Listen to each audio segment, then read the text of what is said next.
سلام عرض ادب خدمت همراهان شرکت خشکین صنعت. عزیزان ببینید امروز میخوام ترموستات و نحوه تنظیم کردنش رو یادتون بدم. خیلی راحت، ساده، دیگه نیاز نباشه تو گوگل سرچ کنید و کاتالوگ و فلان اینا. 3 تا دکمه داره. ببینید بالایی فلش تعویض میکنه کل برنامه رو، این دوتا هم بالا پایین شماره ها رو تعویض میکنیم. یک بار میزنیم هات گرمایشی، ما خشکونمون گرمایشی هستش، انزمادی باشه کولد میزنیم یعنی سرمایش. ما با هات کار داریم. اوکی میزنیم آن، پایین ترین دمامون کی خاموش بشه روشن بشه دستگاهمون. اوکی میزنیم. ما گذاشتیم رو 45 درجه بذاریم بهتره. اوکی میزنیم آف، کی خاموش بشه یعنی بالاترین دمامون. اوکی میزنیم.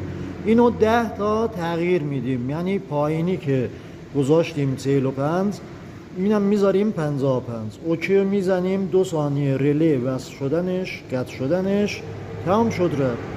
الان تو دمای 55 درجه اتومات میکنه. وقتی دمای کابین رسید به 45 درجه مجددا رله وصل میشه، مشعلمون شروع به کار میکنه.